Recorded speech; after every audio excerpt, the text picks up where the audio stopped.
আমরা ইদানিং কিছু ফলো করতে আছি রাজনীতিতে। আমরা যদি একটু তাকাই, বিশেষ করে ফেসবুক পত্র পত্রিকায়, তাহলেই দেখবেন যে অনেকে অনেক দল খালি সংবিধানের দোহাই দিচ্ছে। নির্বাচন, তারপর ওই যে আপনার পিআর পদ্ধতি, যেটাই ভালো কিছু দিক সেটাই আপনি যেটাই দাবি করেন না কেন, একটা বিশেষ দল তারা বলে যে এটা সংবিধানে নাই, সংবিধানে নাই। যেরকম পিআর পদ্ধতি, পিআর পদ্ধতি এখন চাইতেছে সমস্ত রাজনৈতিক দল, ঠিক আছে। আমরা সেই যে 54 বছর যাবত দেখেছি যে নির্বাচনের সিস্টেমটা, ঠিক আছে, এই সিস্টেমটা তো আমরা চাই না। কারণ কারণ হাসুয়াপা বাংলাদেশ থেকে চলে যাওয়ার পর, বিশেষ করে আওয়ামী লীগের পতনের পর, আমরা নতুন ভাবে দেশটাকে গড়বো, ঠিক না? হ্যাঁ, যদি নতুন ভাবে নাই করতে পারি, সেই যদি পূর্বের সিস্টেমে পচা পদ্ধতিতে সেই যে বস্তা পচা রাজনীতি যদি আবার শুরু হয় বাংলাদেশে, তাহলে ওই যে পূর্বের সরকারকে তাড়ানোর তো কোনো দরকার ছিল না। দরকার ছিল, তাকে তাড়ানোই হয়েছে। নতুন একটা পদ্ধতি, নতুন একটা সিস্টেম, নতুন ভাবে বাংলাদেশ আবার পৃথিবীর মানচিত্রে দাঁড়াবে, ঠিক না? এখন আপনি বলবেন পিআর পদ্ধতি এইটা সংবিধানে নাই, ওইটা সংবিধানে নাই, সংবিধান সংশোধন করবেন, সেটা সংবিধানে নাই। আরে বাবা, সংবিধানেতে আছে কোনটা?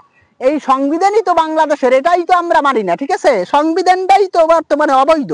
কারণ সংবিধান, এই সংবিধানের মতে তো ইউনূস সরকার অবৈধ, অবৈধ না?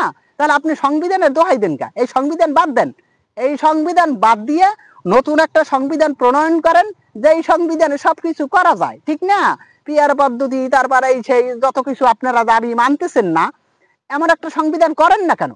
আপনারা সংসদে যাইবেন, সেই এরপর যাইয়ে যে সংশোধন করবেন, এগুলা কি আপনাদেরকে কে বিশ্বাস করে কেনা? বাংলাদেশের রাজনৈতিক যারা নেতা আছে তাদেরকে কেউ এখন আর বিশ্বাস করে না, বুঝছেন? অতএব এই সংবিধান সংবিধান করবেন না। এই একটা ভালো কথা বলেছে আমাদের গোলাম পরোয়ার সাহেব, সে বলেছে যে সংবিধান অনুযায়ী তো নির্বাচন হওয়ার কথা 29 সালে। তাহলে তাহলে এখন নির্বাচনের দাবি কেন করতেছেন, বুঝছেন? অতএব ভালো হয়ে যান, সুস্থ হয়ে যান, ঠিক আছে।